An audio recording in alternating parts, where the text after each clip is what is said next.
नमस्कार, मी प्रांजल सायकोलॉजीमध्ये आपले स्वागत आहे। मी प्रोफेशनल सायकोलॉजिकल काउन्सिलर, त्याचप्रमाणे लाईफ कोच। आज आपण काही सकाळच्या सवयीबद्दल बोलणार आहोत। बऱ्याच लोकांना उशिरा उठण्याची सवय असते, त्यानंतर उशिरा उठून काय करावं काय नाही, आणि काही लोक सकाळी लवकर उठतात पण त्यांना कळत नाही की मी आता काय करू, आणि ते आपले मोबाईल वगैरे बघत बसतात। तर सकाळी उठून कमीत कमी जर तुमच्याकडून होत नसेल तर बेडवरूनच सरळ न उठता बेडवरून थोडं हात पाय याचं स्ट्रेचिंग करा।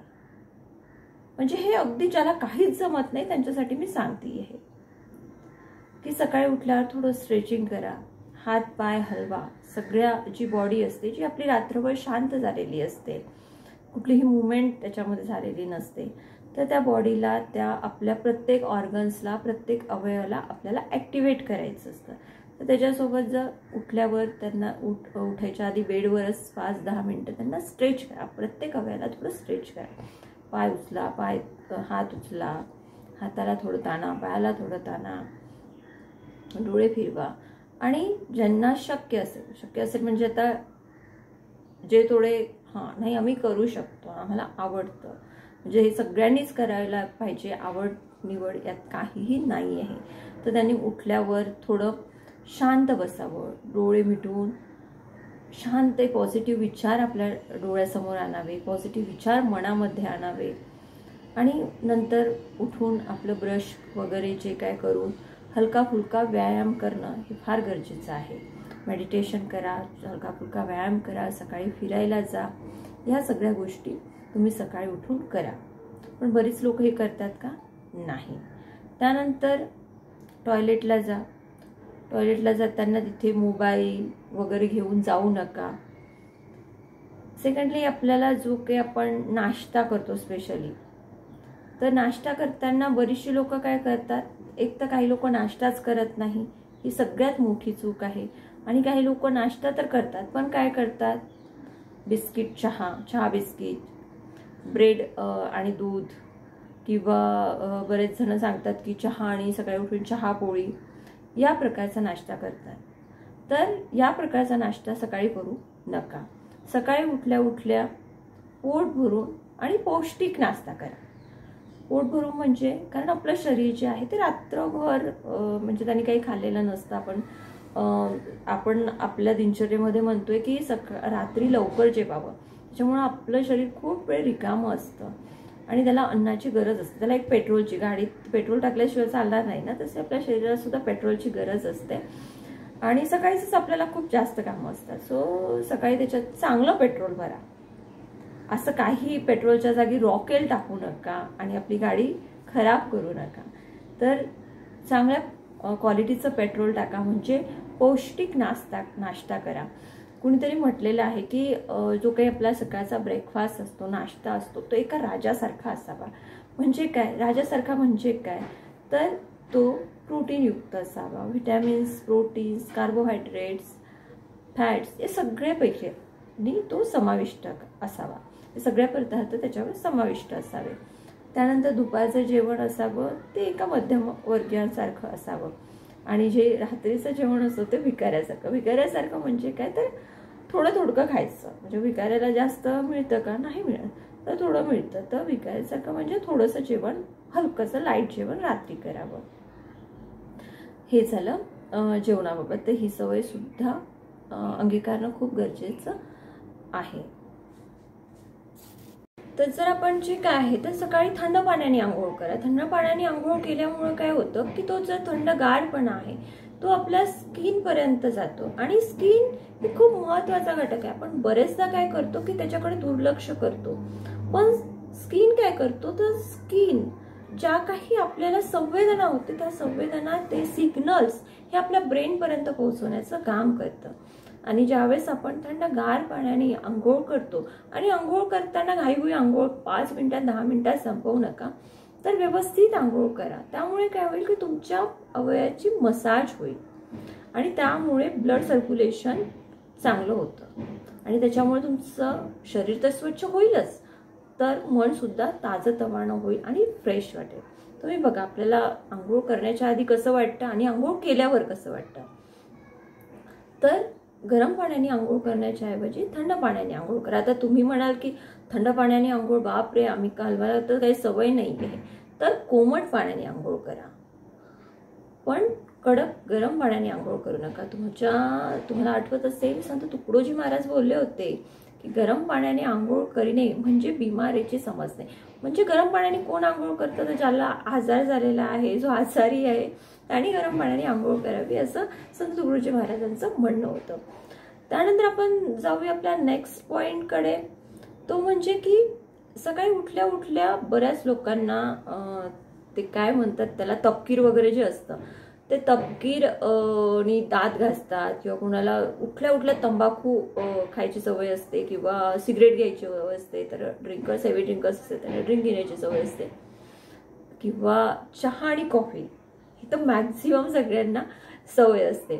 सो हे ज्या सवयी आहेत त्या सवयी नका ठेवू, कारण या सवयी चांगल्या नाही आहेत. की जर तुम्ही या सवयींपेक्षा, याच्यामुळे काय होतं की तुम्हाला कॅन्सर होण्याचं प्रमाण वाढतं, आणि शरीर रात्रभर ज्या अवस्थेत असतं, ज्याने त्यांनी आपलं शरीर हे एक छान प्रकारे हील केलेलं असतं, त्याचं प्युरिफिकेशन केलेलं असतं, आणि त्या प्युरिफाईड शरीरामध्ये आपण काय करतो, तर हे तंबाखू, सिगरेट, ते काय म्हणतात मिशनरी किंवा तपकिरी एक्सेट्रा सारखे, किंवा चहा, कॉफीज, त्यात पण कॅफीन असतं. सो हे पदार्थ आपण टाकतो, म्हणजे आपल्या शुद्ध केलेल्या, रात्रभर एवढ्या मेहनतीने शुद्ध केलेल्या शरीरामध्ये आपण हे विषारी पदार्थ टाकतो. तर त्याऐवजी तुम्ही उठल्या उठल्या थंड पाणी, थंड किंवा कोमट पाणी, म्हणजे नॉर्मल किंवा कोमट पाणी 1 ग्लास, अर्धा ग्लास प्या. 1 ग्लास तुम्हाला पहिले शक्य नसेल तर अर्धा ग्लास प्या, त्यानंतर ते हळूहळू वाढवा. त्याच्यामुळे तुमची प्रकृती सुद्धा चांगली राहील आणि तुमचं पोट साफ होईल.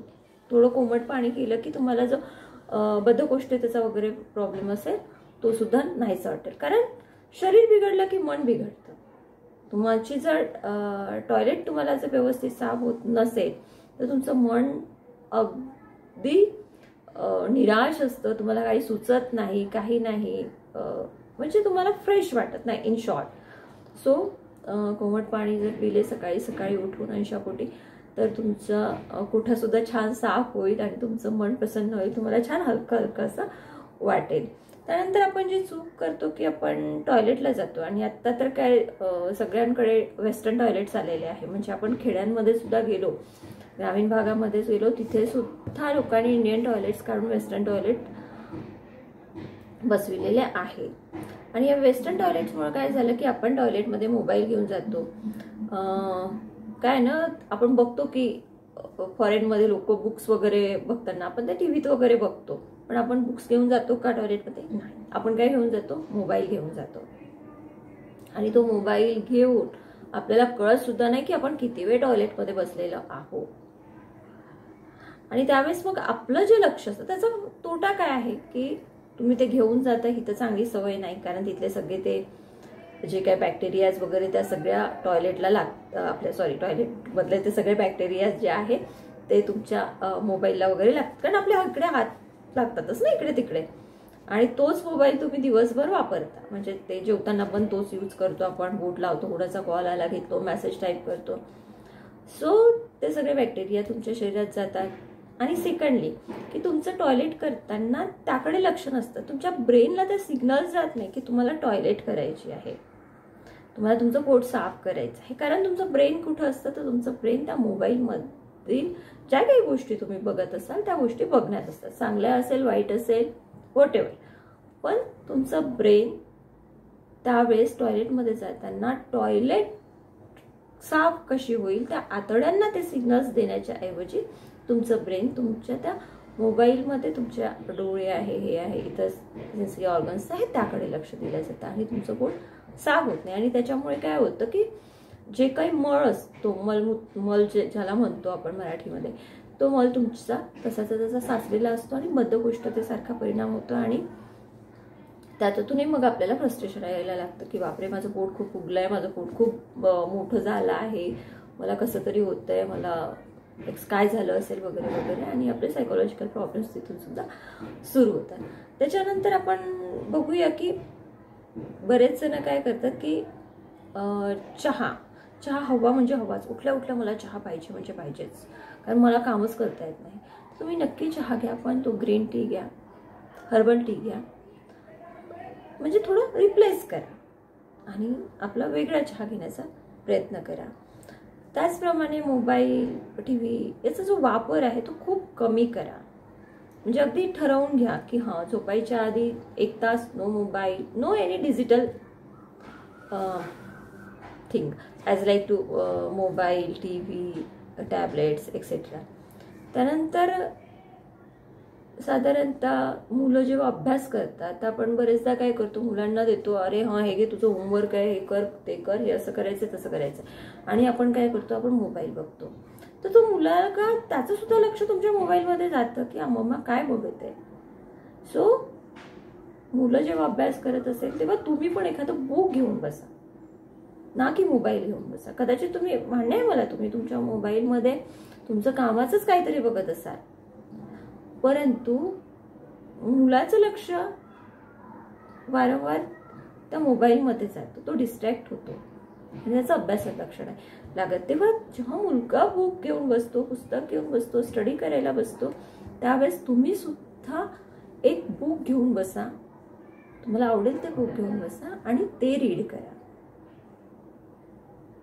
सो या ज्या गोष्टी होत्या. आणि लास्ट आणि इम्पॉर्टंट हे आहे की दिवसभराचं सकाळी मॅनेजमेंट करा. सकाळी जेव्हा तुम्ही दिवसभराचं मॅनेजमेंट कराल ना, की हां मला या कुठल्या कुठल्या गोष्टी प्रायोरिटीवर आहे, कुठल्या कुठल्या गोष्टी आज करायच्या आहे, आणि त्यामधल्या कुठल्या गोष्टी प्रायोरिटीवर करायच्या आहे, कुठल्या कमी इम्पॉर्टंट आहे, कुठल्या त्यापेक्षा कमी इम्पॉर्टंट आहे, आणि कुठल्या गोष्टीला किती वेळ आपण देणार आहे. म्हणजे तुमचा दिवसभराचा एक टाइम मॅनेजमेंट जर तुम्ही सकाळी सकाळी केलं तर तुमचा पूर्ण दिवस हा चांगला जातो.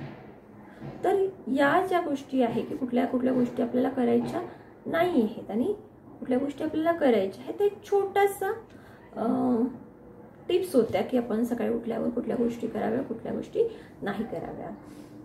आता मला शेवटचं, आणि जेव्हा मी असा विचार करते की नेहमी मधात बोलणार, पण बोलण्याच्या ओघात मला कधीच माझं लक्षात राहत नाही. मला वाटतं की नाही, मला काहीतरी द्यायचं आहे, माझं काहीतरी देणं लागतंय, आणि मी हे विसरून जाते की माझं जे चॅनल आहे प्रांजल सायकोलॉजी, या चॅनलला सबस्क्राईब करा नवीन असाल तर. व्हिडिओ आवडला असेल तर लाईक करा, कारण तुमचं लाईक मला खूप मोटिवेशन देतं. अरे मला वाटतं की हां, म्हणजे मी एका चांगल्या ट्रॅकवर चालली आहे, लोकांना माझे व्हिडिओज आवडत आहे, लोक माझे बघता आहेत, हे मला तुमच्या लाईक्स आणि कमेंट्सवरून कळतं. आणि फक्त लाईक करायला काही लागत नाही, जस्ट क्लिक करायचा असतो. सो लाईक आणि कमेंट्स करा व्हिडिओ नवीन असेल तर. आणि तुम्हाला कुठल्या टॉपिकवर व्हिडिओ हवा असेल तर तो टॉपिक किंवा तो सब्जेक्ट मला कमेंटमध्ये कळवा की मॅम आम्हाला या विषयावर हवा आहे किंवा हा आमचा प्रॉब्लेम आहे. सो या अनुषंगाने आम्हाला तो व्हिडिओ हवा आहे, तर मी नक्की तुमच्या डिमांडनुसार व्हिडिओज बनवते आणि समोरही बनवणार. तुर्तास इथेच थांबते. धन्यवाद.